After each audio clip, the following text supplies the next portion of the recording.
Thanks for joining us today on The Close. I'm Morella Fernandez. Markets close in a half hour's time. Let's get to the stories we're following out of the BNN Bloomberg newsroom.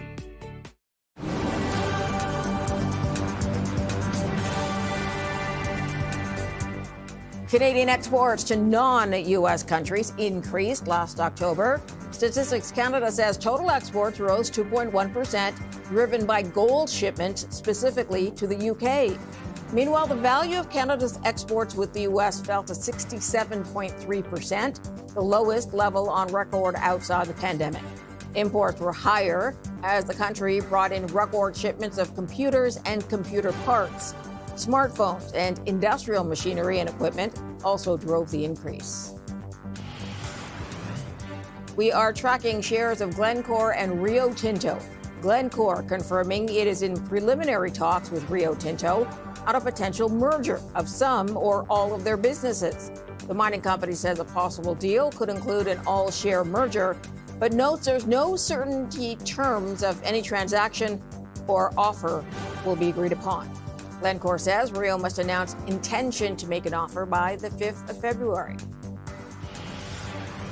Shares of MDA Space getting a boost from a contract with the U.S. Missile Defense Agency for its SHIELD program.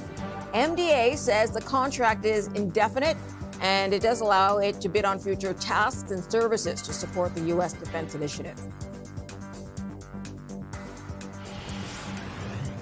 Shares of TELUS are trading higher today.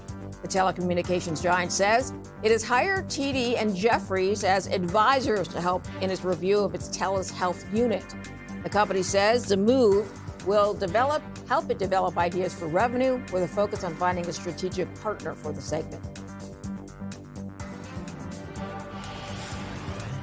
Shares of defense stocks, Northrop Grumman and Lockheed Martin moving higher after comments from Donald Trump. The American leader wants to increase that country's military budget. European defense shares are also rallying on this news. Trump wants to boost the defense budget by about 50% to $1.5 trillion in 2027. Having a quick look at where we stand right now on the markets, the TSX Composite moving up today by 219 points right now to 32,355. Let's move to the other side of the border. The S&P 500 and not a material gain today. The Dow Jones a 284-point move up, about 0.6 of 1%, and the Nasdaq 117-point drop, about half of 1%.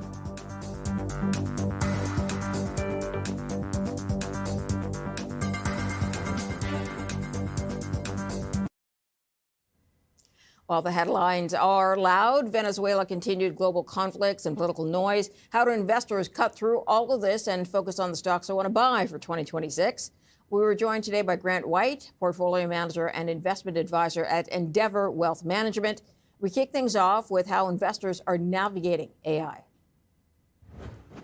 The conversations are largely around AI, and a lot of that is market driven. I mean, what we've seen in the last couple of years, obviously, has been driven by the AI, the AI story and the theme, and that has continued on. And so I think that's still very top of mind for people as they're considering more valuations than anything else and wondering, what comes next. And so, although the geopolitical risks I think are certainly there, and we're going to see volatility this year, it's certainly something that we're following very closely. The questions we get a lot still around our job displacement, and what does this mean for certain companies, and what does this mean if certain companies don't do as well as they have in the past, and so on and so forth. So I still think that's very top of mind, which somewhat makes sense given what we've seen in the last year to 2 years. And what do clients say? I mean, I presume some of them have made lots of money on these AI stocks. Are they saying, Grant, should I get off the roller coaster now? Yeah, well, it's certainly that is like, can we keep this going? Is this going to continue on? Grant, you've been a genius over the last couple of years. Are we still a genius going forward? You're right. I mean, certainly is a lot of that is like, how long can this go? We're at record highs, or is this a bubble? Is what does this mean? And a lot of the conversation we have around that relates to diversity in the portfolios. I think that's that's something you need to be very strong on today. Is that one, I think holding quality names in a diversified portfolio is going to be really important in 2026. But I also think you're going to have to look for the names that are lesser known out there in order to get good returns this year. I mean, I think the easy money's been made. I think it's going to be a lot harder for the big names that we've seen perform very well, the Amazons, the Alphabets of the world, to continue to perform at the high rate that they have or just on a share price basis. And so I think you're going to have to look for the lesser known names in a year like 2026 and see where you can find that growth going forward. You have some stock ideas for us that you say are value oriented. Start off with Mercado Libre, which I believe is an Amazon, the Amazon of Latin America.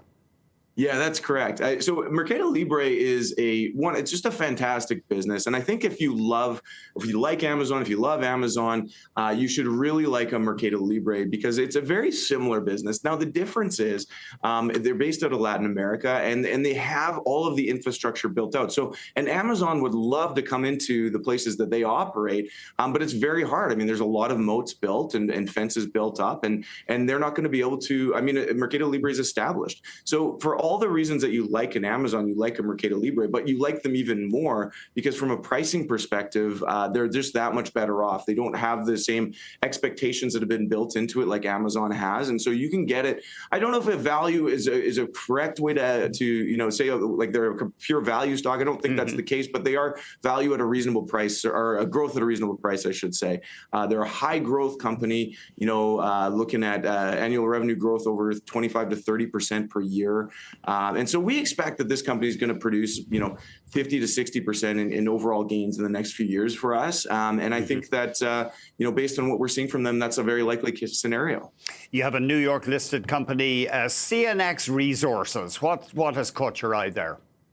Yeah, this is, again, on the AI theme, I mean, energy is obviously one of the big conversations we have on a regular basis with clients, actually. And so CNX Resources is a very interesting company to us because, again, it's a lesser known name out there. One of the things that I love about this company is, one, their management.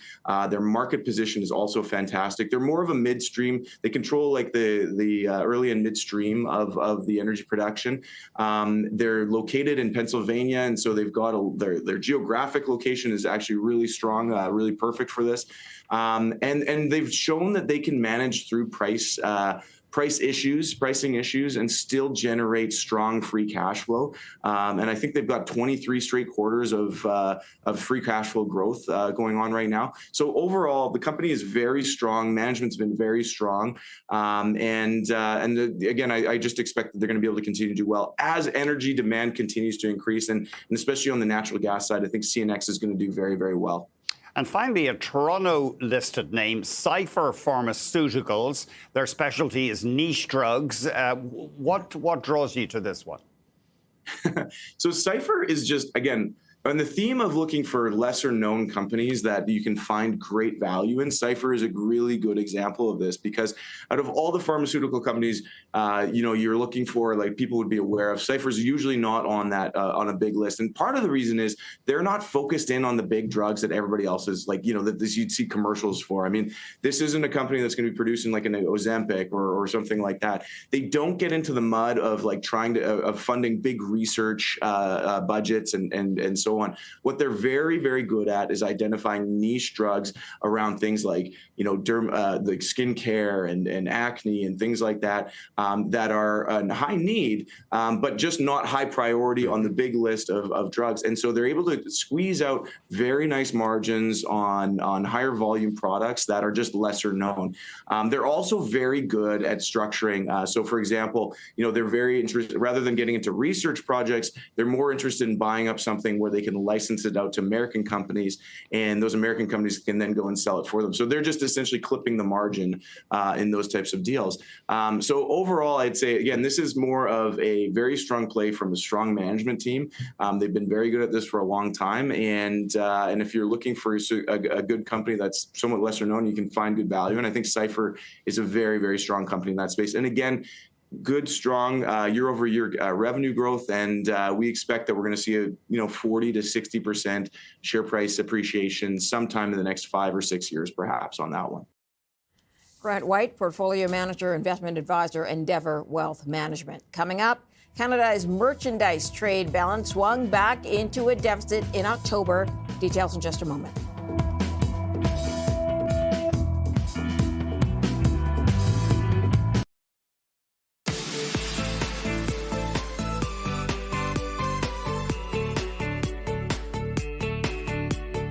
Canada is becoming less reliant on the U.S. as a trading partner. Recent data shows exports to the U.S. have fallen to their lowest proportion of overall trade outside the pandemic. We're joined by William Pellerin on this, partner at Macmillan. We're still seeing, Canada facing strong headwinds and diversifying exports. This is a good first data snippet. If it's driven by one commodity, it's hard to see if it's a broader trend that's starting. Certainly, the Prime Minister and the Government of Canada has been working very hard to push towards diversification into new markets. We know and we hear from our clients that that's a long-term play. Of course, you have to build new customer relationships, go to the trade shows, and do everything that you need to do in most cases to go into foreign markets. So certainly on the commodity side of things, that's easier. These things trade easily. So we're seeing that perhaps with gold. We may see it in other sectors more quickly. So I think a net positive for today, and we'll see whether that's a forebringer of things to come. And now gold, you mentioned, was a big part of that. What happens if you take that out of the mix? How does it look? Yeah, that's right. So, we haven't played around with all of the data yet. This just was released, but ultimately, that's what we're seeing is it seems like a little bit of a one-off. Some gold shipments to the United States going to the UK instead. On the overall piece, at least anecdotally from clients, it's not happening yet, that broad-based shift in exports. And in fact, right now, it's more about circling the wagons than anything else, particularly on those Canadian businesses that are exposed to the U.S. market, that have historically been captive to the U.S. market. It's more about survival before we can diversify exports, right? They need to get through this valley where we're seeing clients lose access to the U.S. market due to those sectoral tariffs. For example, in the wood products space, kitchen cabinets and furniture and the remainder in lumber and the like. And so they have to get through this valley before they can even think about, growing the business elsewhere, whether it be Europe or Asia. And it's a struggle for them, talking about the cabinet makers. Trump saying he's going to defer for a year on that tariff on them. And of course, the wood shipments, the U.S. is their big market. They need it, but also the tariffs are hitting them there, and they don't know how do they make decisions on what to do. I guess this is a tough point for them. Yeah, it's very difficult for folks in that space. They're really getting hit with a 1-2 punch, right? So you lose access to the United States market because of a 25% tariff. And you're absolutely right. The tariff was supposed to go up to 50% on Jan 1st. For now, it's staying at 25. That's still a devastating blow. And perhaps the second part, so that's the first punch, is losing access to the U.S. market. But the second punch, and perhaps the one that hurts the most, is we have to remember that the entire rest of the world has also lost access to the U.S. market because of that tariff. And they're looking for a home for their products. And so we're seeing a rapid increase in imports into Canada for products that historically were going to the United States. So whether it be, Malaysian kitchen cabinet manufacturers or Chinese or otherwise, flowing into Canada. And so that's kind of the idea, and seeing that shift in trade flows where Canada is becoming far more attractive at lower pricing in many commodity goods and in many manufactured sectors. And now you mentioned that valley. Are we still going down into the valley? Are we in the valley, or are we starting to go back up the hill? Does it feel like? I think it's still getting worse. So now we have the import-export data from StatsCan for October. But remember that the tariffs on wood products that the U.S. imposed went in place only in October. So the November data, the December data, the January data, when it comes out, I think is actually going to show a further erosion of sales and exports to the United States across a broad swath of sectors. Probably the same for steel. And we're going to see a rise in imports into Canada, which will further play with that trade deficit number into November and December. So picture that movement away from the United States because of those sectoral tariffs. And then, we're going to start seeing perhaps a diversification of exports over time for those companies that can make it through the valley. All right. And for imports, we saw an increase, electronics, industrial equipment as well. Is that a good sign for what our economy looks like? In a sense, I think that most economists would generally agree that if there are massive investments and electronics and the like, it depends on what the numbers actually reveal in terms of those types of electronics. If it's all consumer, then it's driven by the holiday season coming up and the like, then it's not necessarily a major move. On the other hand, they're not necessarily goods that we're making a lot of in Canada that's displacing exports, for example. So that could be a net positive. And if it's for investments into Canada, capital equipment, CapEx and the like, then that's a very positive sign. So there seems to be some bright lights in that data that we're going to be unpacking with clients and seeing what we've seen.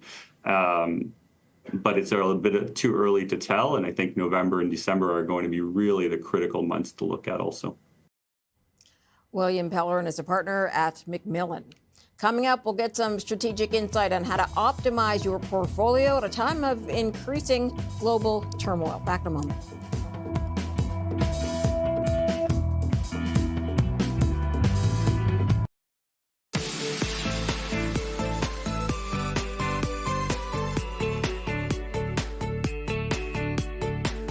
My next guest says after a very healthy third year in the markets, he does expect a small correction, which would be warranted. It would involve a rotation into sectors that did not get a lot of love last year.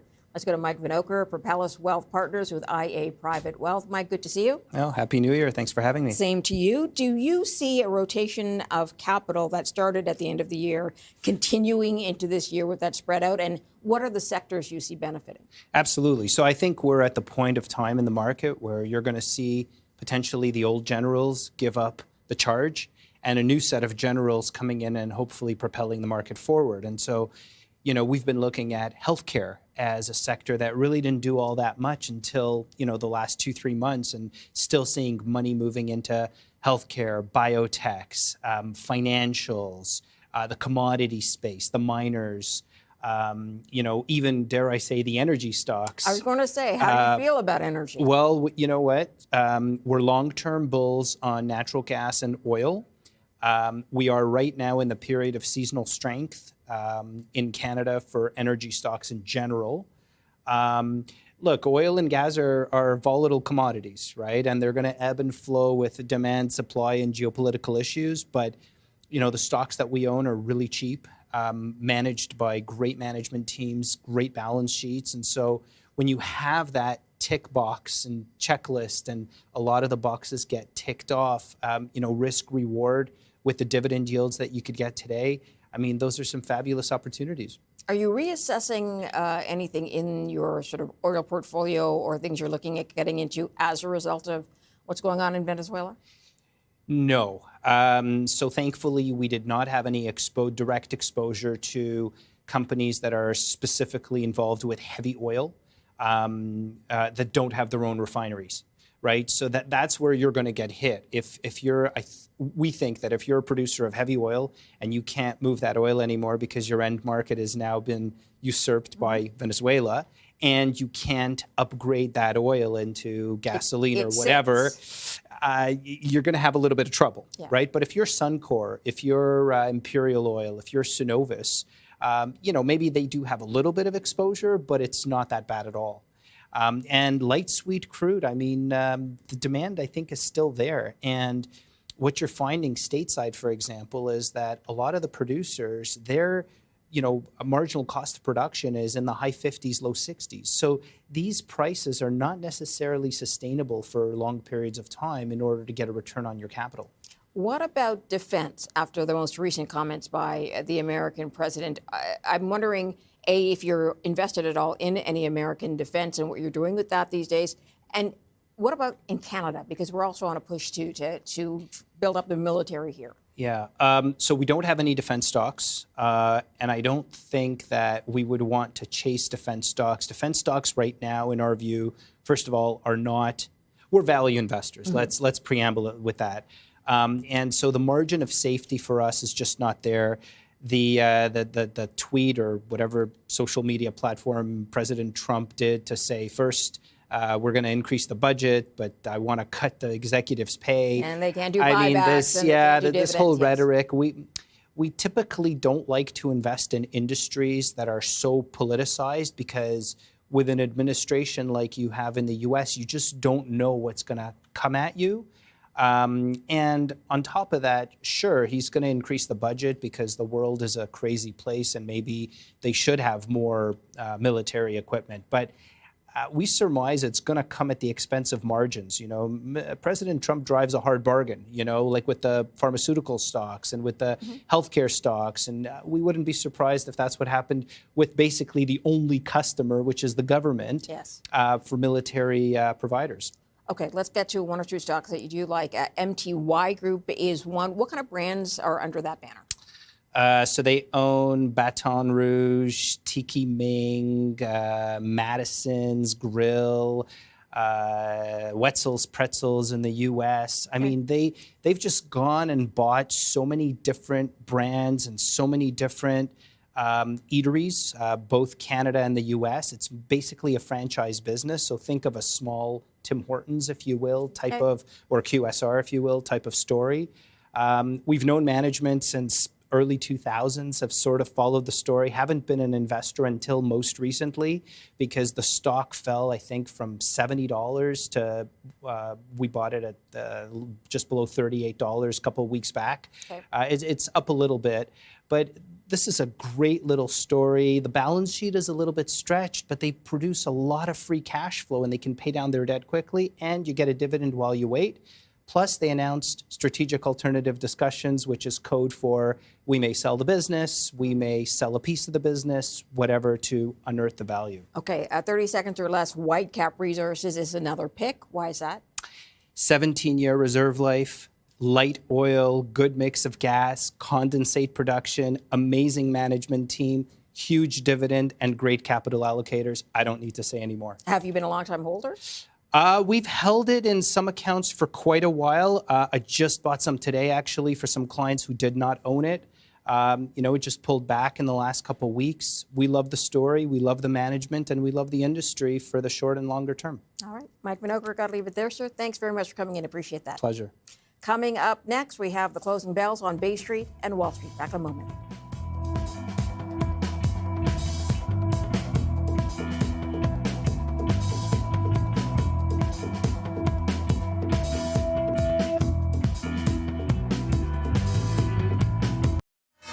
Here are the closing bells for the end of the trading day. At the NASDAQ, First United Corporation ringing the bell. In New York, Babcock & Wilcox celebrating its 10th anniversary of the listing. And for the TSX, 1 Bullion Limited celebrating the company's listing on the TSX Venture Exchange. You're watching the close on BNN Bloomberg. I'm Marella Fernandez. Here's how we ended the day on Bay Street and Wall Street.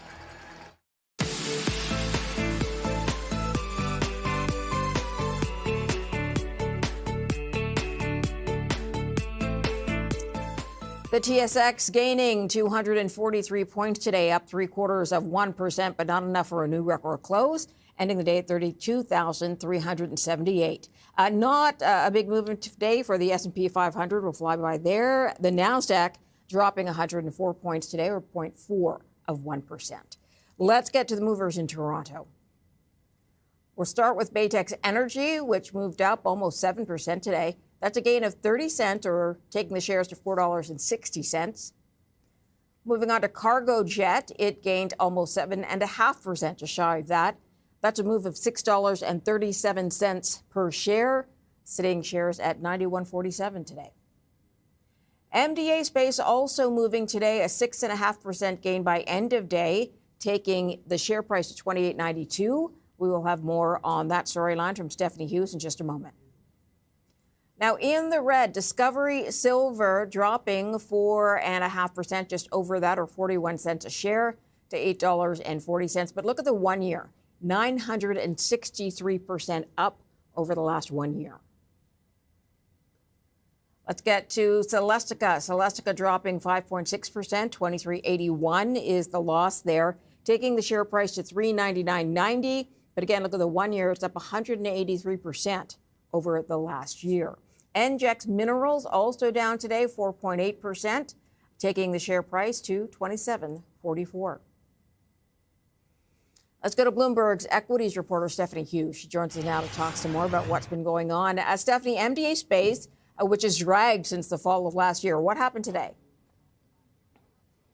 So today, actually, it's a bit of a turnaround story for MDA Space. Those shares gained by nearly 9% at their highest point, which was enough to bring the stock price to its highest level since last October. That's because the satellite developer, also the company behind the Canada arm, which is always a interesting little factoid, but the satellite developer today has been chosen by the U.S. Missile Defense Agency for its SHIELD program. That's part of Donald Trump.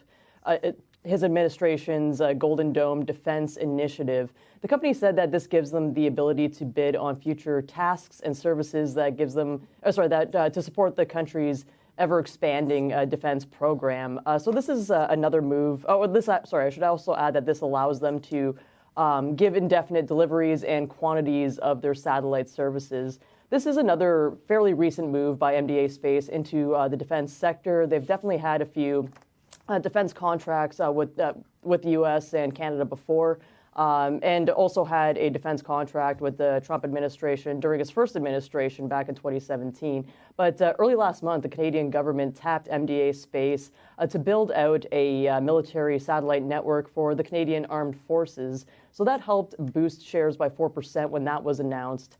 So I had a chance to actually speak with the CEO, Mike Greenlee, earlier today, and he was talking about how geopolitics has really emerged as a really important topic over the past year, and that is causing countries to really ramp up their defense spending, or at least get really into the conversation around defense.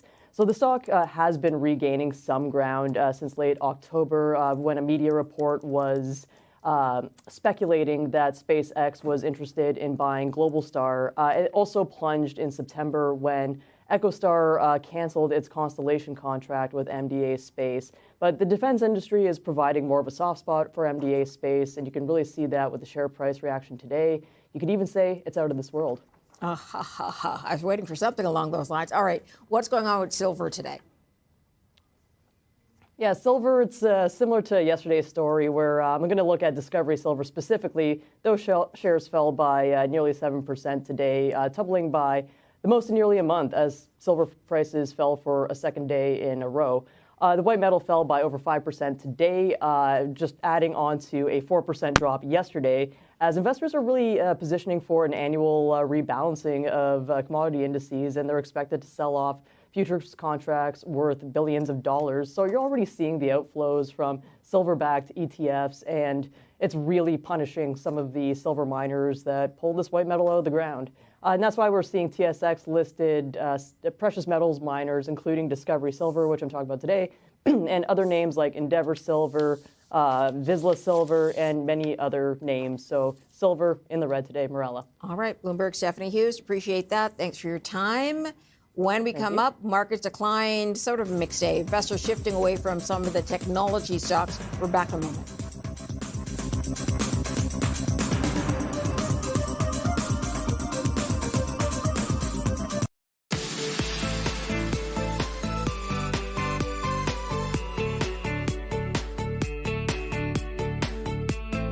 More of a mixed end of day for U.S. markets. My next guest advises investors not to become too negative despite a pullback. Let's go to Youngyu Ma, Chief Investment Strategist at PNC Asset Management Group. Thanks for joining us today. Thanks. Great to be here. What do you see as the driving one or two forces for the U.S. markets this year?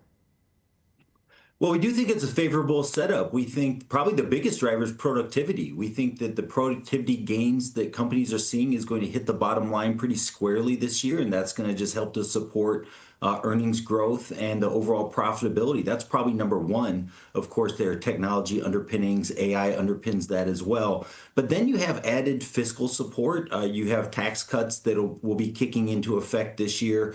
You also have monetary policy, which should also lean dovish this year. And so if we think about the big factors, those big factors are still in place for a favorable setup for 2026. Okay, so let's talk about AI a little bit more. Are the valuations still of a concern to you, or are you concerned about some of them versus others? Well, I think there are elements and areas where valuations have probably gotten ahead of themselves, but there are probably also areas where we're going to see new developments this year and some exciting gains or new areas that can outperform. So I think that's a mixed bag. I do think it's going to overall hold up, but probably the winners from last year aren't going to be the exact same winners for this year. Probably some of the users of the technology are going to be more of the winners from this year, or at least going to be into that group of those that are winners, and not just the infrastructure build out. I think that infrastructure build out play, it'll still continue, but it's not going to be as strong as it once was. So it might be, for example, financials who are gaining in their back room by having to hire less and perhaps have AI pick up some of those jobs, banks, those kinds of things? Well, we do think financials are poised to do well. For that reason, also, we actually saw an announcement today that some of the advisory firms that financial companies use might not be as necessary, and that's another way to cut costs for financials. But we also have an expectation in the U.S. of a steepening yield curve. So that as well is something that benefits financials. Modest, not excessively high valuations in financials, especially if you look down at the mid-cap space. Relative to their history, probably pretty neutral valuation. So I think that's a good story there as well. What are the other sectors you see that could sort of benefit from the broadening out that's expected this year? I think you have to actually probably look down into subsectors and what trades at a relatively modest valuation that still has good growth prospects.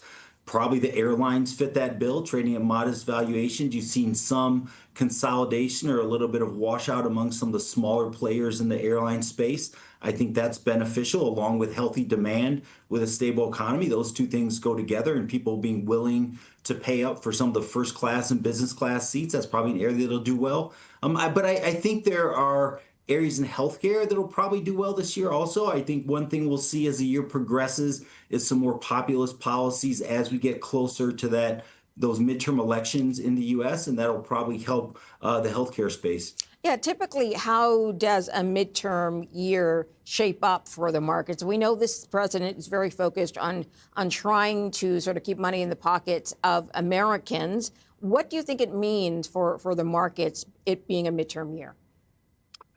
Well, what usually happens is that the midterm years are relatively stable for the first 6 months, and in the 3 months running up to the midterm election, there tends to be somewhat of a pullback or more volatility. And then after the elections, you get a bounce back. That's the typical pattern. Now, that's not 100% that's how it plays out, but some years it does tend to play out that way. I'm not sure it'll play out that way this year, because I do think President Trump is focused on trying to prevent some of the midterm losses that are being projected now for the Republican side. And one way to do that is to focus on affordability, to support the middle class, and to come out with policies or proposals that would do that. I think that on average is going to be stimulative. And so going into the election, I'm not quite sure we'll see that same degree of pullback or caution. And even if the Democrats do have significant gains in midterm elections, that probably means more spending next year in terms of some of the compromises that take place, say, in the healthcare space, for example. Are you, or I know you are, keeping your eye on sort of Chinese innovation, Chinese technology as well? Are there investing opportunities you see there? Broad-based, I would say certainly. There's a lot of innovation that's coming out of China and some of their technology companies. Really, if you sort of follow the headlines, there's very exciting things coming out in the robotics field, of course, EVs. Their AI models are quickly catching up to U.S. models. I think it's an area where there's a lot of strength there, and it pays to lean into that in a broad way. Not necessarily to try to pick the individual winners, but to try to look for a diversified way to get exposure to Chinese technology. There are really two big bastions in the world of strength and technology, and that's the US and China, it doesn't make a lot of sense to only be exposed to one of those two. All right, Young-Yu Ma, got to leave it there, sir, but thank you for joining us today. Appreciate your time. Young-Yu Ma is Chief Investment Strategist, PNC Asset Management Group. Coming up next, as U.S. and Venezuela tensions rise, there's uncertainty over whether Venezuelan crude could challenge Canadian oil. More in a moment.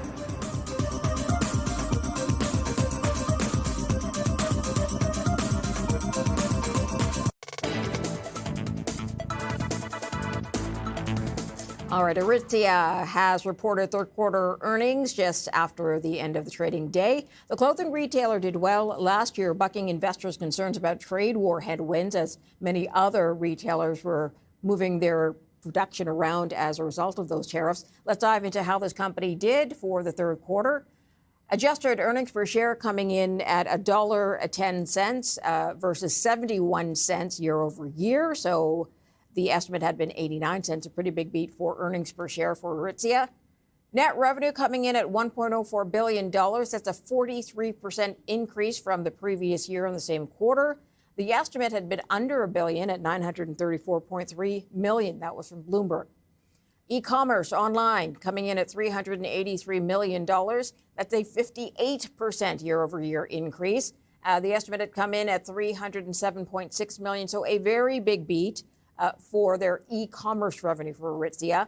And then retail, so store level revenue coming in at $657.3 million. That's a 35% year over year increase. The estimate had been for $623.5, so a beat in retail revenue as well. For the year forecast, Aritzia raising their net revenue forecast for the year. $3.62 billion to $3.64 billion is where they're putting it at. The estimate had been $3.41 billion, so they're putting it well above that mark. They see their net capital expenditure for the year at about $200 million. The estimate had been $207, about $208 million, so actually spending less. But this is a Canadian retailer who is heavily investing and expanding into the U.S. market, and so far doing pretty well in that market. Canada's oil sector questioning whether Venezuela's crude could compete with or displace Canadian barrels. For more, we're joined by Kelsey Keane, Director of Equity Capital Markets at the National Bank of Canada. The first week into 2026, there's been a lot of news about oil, starting with, initially we were looking forward to OPEC, and now the news about what the U.S. is doing in Venezuela. I think a lot of the reaction that we're seeing in these stocks is sentiment driven. I mean, the fundamentals for Canadian oil producers are still strong. And what gives you that confidence with them? What do you like about them? Yeah, so when we think about Venezuela, I mean, they are also, they have a lot of reserves of heavy crude oil, and that's what Canada also produces. But when you think about the two investment landscapes, Canada is much stronger. So for those looking to put capital into an oil industry, Canada provides a lower risk market with access to global markets. And I think this is a real opportunity for our government to progress pipelines and put more investment in the industry. And I guess, two of the big things too is proven reserves and fairly accurate proven reserves. Exactly. And it's mostly maintenance here, whereas down in Venezuela right now, they could be looking at a massive rebuild. That's right. And if we look at what's been happening in Venezuela over the last 15 to 20 years, there's really been a decline in production. And we're looking at almost starting from, a brand new place where Canada is much further ahead. But I think as we think longer term, we will see that production come online. And Canada really needs to think about progressing the resources that we have here. And will there be demand for it the magical pipeline that everybody is, well, maybe not everybody is hoping and dreaming for, but a lot of people says needs to be built to the West Coast. Will there be demand for it? The argument has been that maybe there isn't the demand, but if we build it, will we see people coming then? Yes, I believe so. And a lot of those exports are expected to go to Asia. And I think that also touches on another really important point here for Canadians' oil industry, is that we should be looking at diversifying our outputs or our exports. Mm-hmm. So looking beyond the U.S. To sell our resources. Now, one of the things, I guess a lot of the oil in Venezuela was going to China. Some of it looks like still will go there now. Yeah. But some of the ghost ships that was maybe going to China, Could we see Canada replace Venezuela now that maybe the U.S. is looking at Venezuela favorably? Could China be our replacement for the U.S.? I think there's an opportunity there. And I mean, Kearney's in China now. So I think, you know, there's still a lot up in the air in terms of what's going to happen. But I think we should be looking at all opportunities. And then just price overall for everything. Where do you see it going over the next year? You're going to put some magic ball in front of you. Here we go. Let's see. I mean, it's down, but a lot of them are down. But when you say a year, that's a really long way away. I'll open it up. But what's the general direction? You're confident in it, so obviously. But oil prices, it looks like, will remain where they're at right now for the next year or for around here, I'm guessing? I think so. And I think we're still going to see fluctuations in the near term just because every day there's a new development. And though I think that there's an underlying confidence in the Canadian industry, I think we have to see some more risk on go back into the sector. Okay, and then let's make a swing over to copper. The metals have been an interesting place. Copper, gold is the sexy one. Silver's been the crazy one right now, going up and down, and copper just kind of keeps going up and up. What's going on there? I mean, it was a bit of a hoarding down in the States, but are we going to see that continue? Yeah, so a lot of this came on the back of the news about tariffs and depleting of inventories. I think there's a broader development of electrification and industries there. So I think all of that is feeding into copper prices. It hit record highs. It came off a little bit, but I think there's still underlying strength there, and we'll continue to see some strength given those fundamentals. And also some challenges on the other end, developing mines right now. And there's also been the strike down in Chile. That's right. Yeah. So, there's always, when we think about commodities, we have to think about both the supply and the demand. So obviously we're seeing strong demand, and we just got to make sure that there's proper supply. And any concerns with that, with the supply right now, trying to bring new mines on? And I think, I think it's too hard to say right now, but I think that there is a focus, on producing resources, given a strengthening economy, given everything that's happening around trade. So I believe that governments globally will be putting a lot of resources into it. Okay, and just one other direction we're going to go here, just talking about IPOs and investments. You're expecting to see those jump up this year. Yeah, exactly. So I think Canada's set for a rebound of the Canadian IPO market. And for anyone who's been following knows that's a long time coming. So we're excited to see that. There's a growing pipeline of Canadian issuers looking to list on the TSX. Broader equity markets have shown strength. And there were a couple IPOs in 2025 that were successfully done. So I think that is putting us in a good position to go forward into 2026 and see some new companies list. Any particular sector is going to be stronger than others when it comes to IPOs? I think we're looking broadly across all sectors. I think thematically there's a lot of strength within industrials. Obviously, we're seeing strength in defense today and yesterday. There's obviously the AI thematic. Resources, energy right now, a bit of fluctuations, but obviously in materials, there's a lot of strength. And I think just broadly, investors are looking to deploy capital. So any company that's been showing strong, stable growth and earnings is well positioned to go public. Kelsey Keen's Director of Equity Capital Markets at the National Bank of Canada. Coming up, we speak with Canada's former ambassador to the United Nations about those renewed threats from Washington against Greenland. Back in a moment.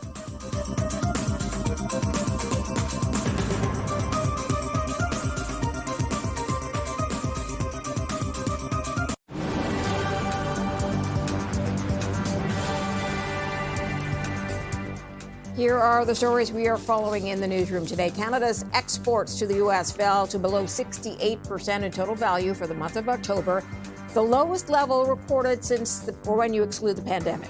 Now, total exports rose by over 2% and were primarily driven by the shipment of gold. However, the merchandise trade balance swung back to a deficit as we imported more computers and electronics.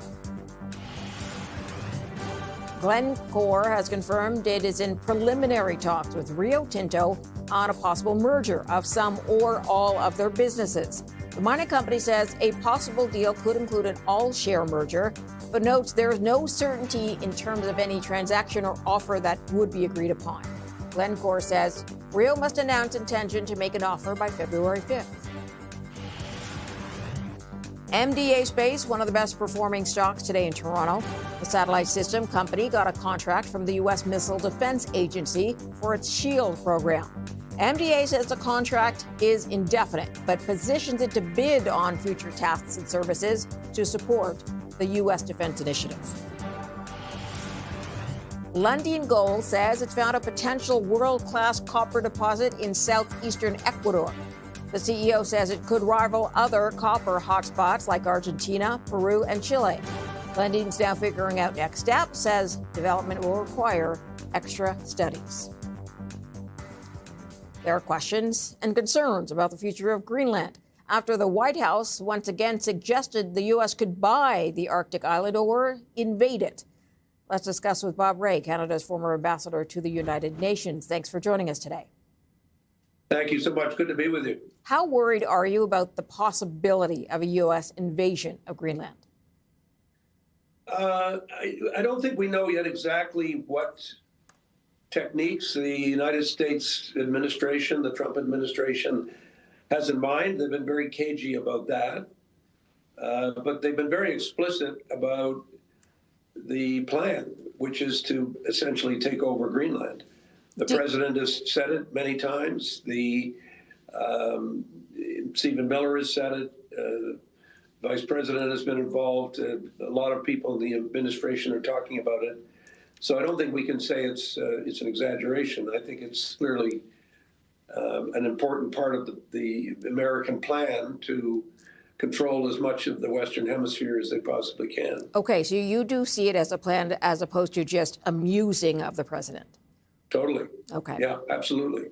Is this about Arctic sovereignty, as we hear Donald Trump talk about security needed in the Arctic? Is this about critical minerals or Trump's disregard for NATO or something else?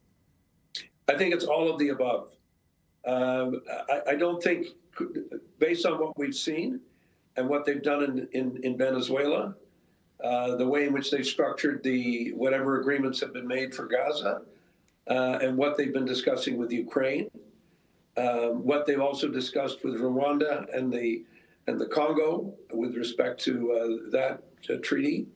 Everything they do has what I would call an economic, with a polite way to say would be an economic component. Another word would be to say it's a grift component, because it really has to do directly with the interests of the United States, but also with the interests of investors and people who are close to the president. So this is the new Trump formula. Something for me, something for you, something for others, but there's always something for me. That's the way it seems to work, which is what makes it, frankly, so absolutely appalling. When King Leopold's Ghost, a great book written many years ago, described how the Belgian king in the 19th century basically looted the Congo, completely looted it, as well as killing millions of people. But we're seeing a pattern, which is gunboat diplomacy, people going up the river, creating a crisis, and then stealing the resources. And that seems to be the common thread through the whole piece. Do you see this then as a clear abuse of American power and authority? Absolutely. I think the American people see it many American people see it that way. They should see it that way.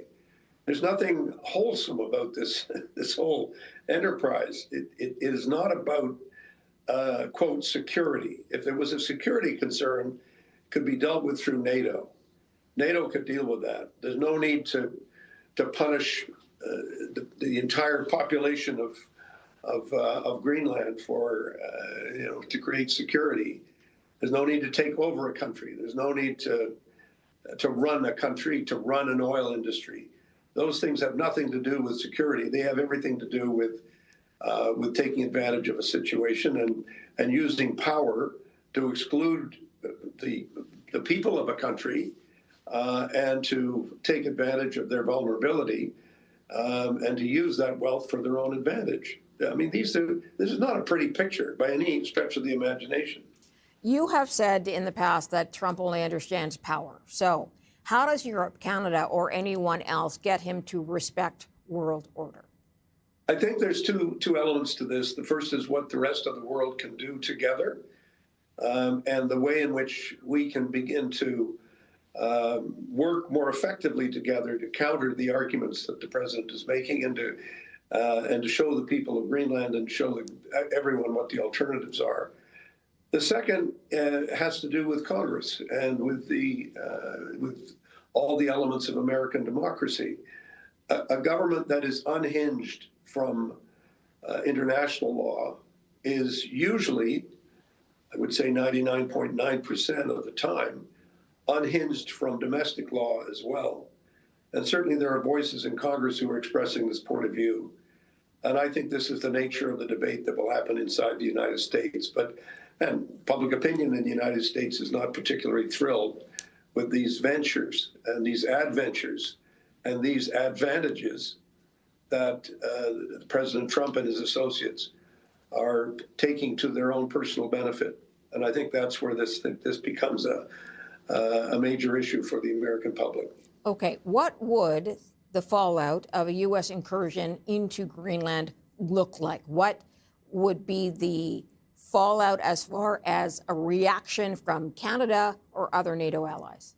Well, I think we're already seeing it. I mean, I don't think we know exactly how this is exactly going to unfold, except we do know that something is going to unfold, either a conscious decision not to proceed or a decision to say, here's the plan. And they're certainly not going to tell us about it or confide in their allies as to how it is they intend to do this. But whichever it is, it's going to be extremely problematic. It's going to be extremely damaging to the NATO alliance in every sense, and it will dramatically undermine the credibility of the United States from an international perspective. The reputation of the country is at stake, and as all of us know in our lives, our reputations are all we have, and this will create enormous reputational damage to the United States. Has the world and world leaders or UN advocates been too diplomatic about this? And I ask because that is typically, historically, how conflicts get worked out at a high level. There is diplomacy. But do you feel like leaders in the world have been a little too diplomatic here and should have already taken some action? Well, I don't think diplomacy should be synonymous with weakness. We need to be clear about what is wrong with this idea. It's an affront to sovereignty. It's an affront to territorial integrity. It's an affront to the Charter of the United Nations. It's with respect to the economic aspects of it, it is so obvious that it is an abuse of power. And I don't know why people are afraid to use these words. I don't know why all of us wouldn't be saying the same thing at the same time. I think the language that's being used that came out of Paris this last week has been better and stronger. But I think our position should be absolutely clear. And I think the sense of outrage that is shared by, according to all the polls, the majority of the American public, as well as the vast majority of world opinion, I think should be made very, very clear.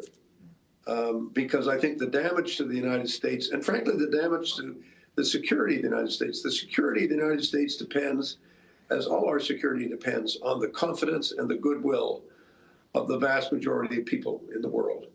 And they're losing that hand over fist with this kind of behavior. Bob Ray, good of you to join us, sir. Thanks very much for sharing your time. Thank you, Brenda. Nice to talk to you. Take care. So economists at Canada's biggest banks are calling on Prime Minister Mark Carney to reform some taxes, arguing the latest budget investments won't meaningfully move the needle on competitiveness in the country. We were joined by Bloomberg's Toronto bureau chief, Melissa Shin, on this. The economists sort of had this sense of cautious optimism, feeling that it wasn't as bad as it could have been. That being said, there was a joking point made by chief economist Stéphane Marion from National Bank of Canada, saying that if the Blue Jays hadn't made the playoffs, we would be in a recession. I haven't checked those numbers myself, but the point being made that growth is sort of anemic at the moment. So as a result, there is a need for some urgency, some reform. They did acknowledge that there were a lot of investments pointed to in the budget in November, but that, as you mentioned, they won't necessarily move the needle meaningfully, and that tax reform instead is what is needed. Right. And this was a gathering, I think it's an annual gathering of economists at the Economic Club of Canada. Talk to us about these tax changes that they want. Yeah, so I mean, the setting the stage a little bit, the reason is that, for example, small businesses have preferential tax treatment up until $500,000 of revenue, which sounds like a lot, but it actually isn't really that much. And after that point, the tax rate that they pay incrementally goes up. And so there actually is sort of according to some of the economists, a bunching of firms that kind of try to keep their revenue around that threshold. And so, that amount was put into place more than a decade ago, and Biana Karanchi from TD recommended at minimum indexing that figure, saying that would be somewhere closer to $700,000 now. She also observed that, for example, in Ontario, the two top tax brackets are not indexed, and that as a result, people who are making more money as a result simply of inflation are kind of moving into higher tax brackets, paying more tax. So, in general, this kind of discourages people and businesses from making more money in a more general sense, and also regulations and the regulatory burden can do that as well. So kind of looking at this and seeing what can be done to kind of change these incentives. Bloomberg's Toronto Bureau Chief Melissa Shin. ExxonMobil forecasting lower fourth quarter earnings on the falling price of oil and gas as well. We'll talk about that in just a moment.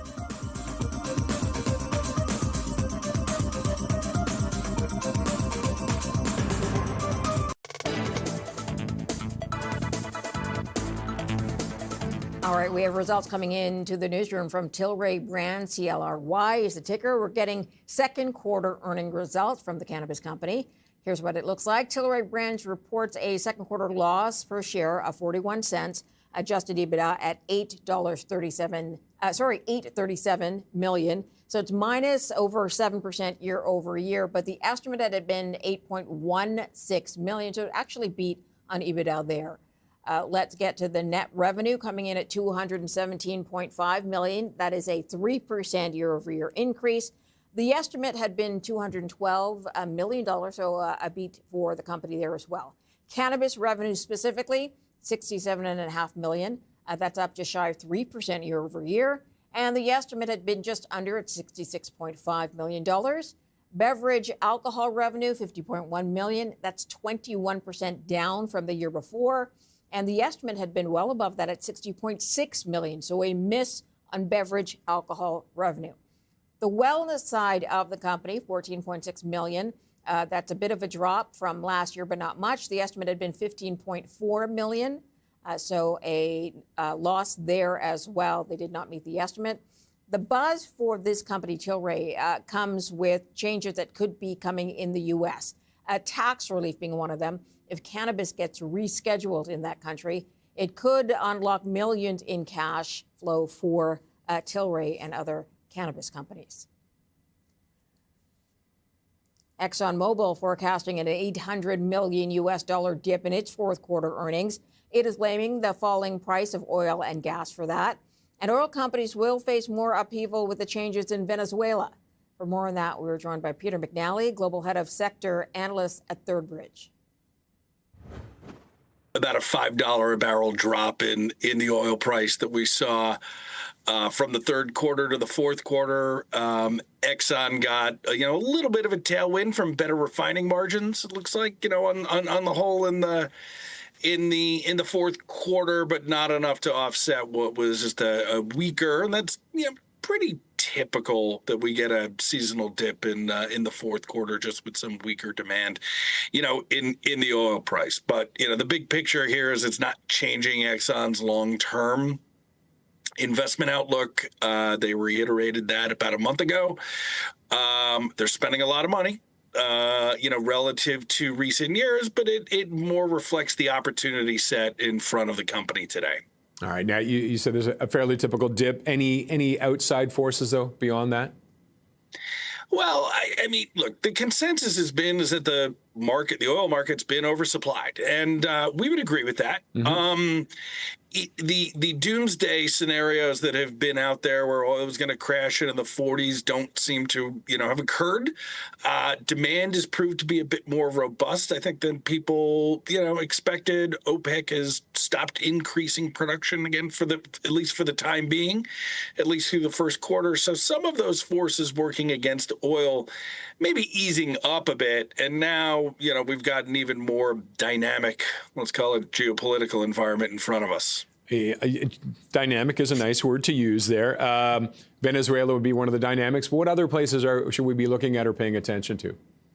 Well, I would say if we roll back a few years ago, the biggest source of non-OPEC supply was here in North America, the U.S. and Canada, and that has changed. And we've seen places like Guyana grow, Brazil grow.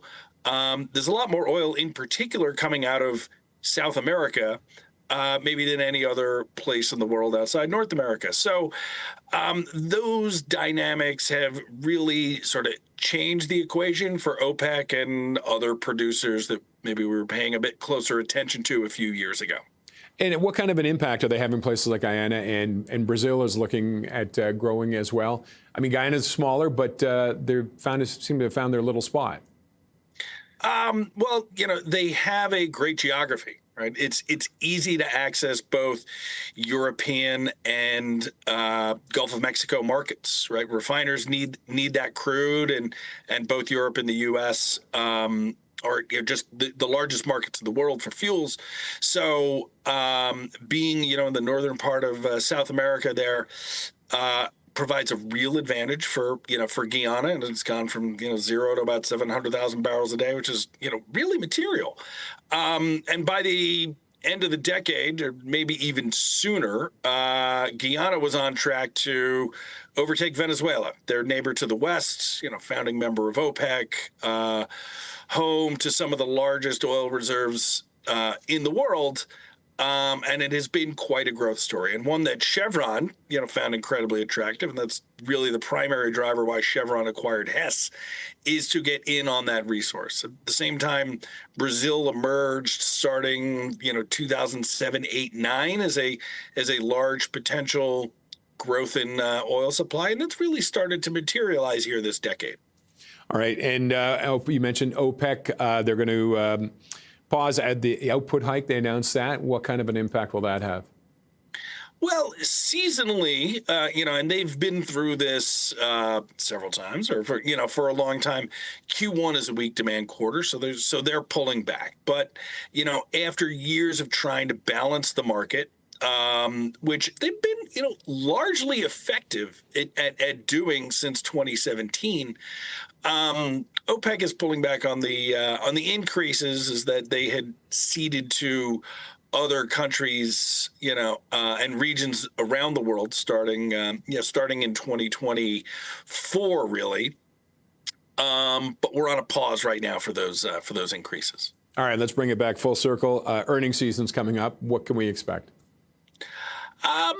Look, I think that the outlook for energy companies is going to be pretty muted. I would not expect any big changes to investment plans. The commodity backdrop is just not that attractive for big, changes or upward changes, to investment. That said, here in North America, whether it's in the U.S. or Canada, the oil producers have been able to grind out more efficiencies. And production has proved to be a lot more durable than I think than the consensus thinks. So it's pretty much a status quo is what I think going forward. As we started with the $5 drop in the oil price isn't going to impact that much when it comes to investment plans. Peter McNally is a global head of sector analyst at Third Bridge. Coming up, we'll have a look at hot picks and financials. Back in a moment.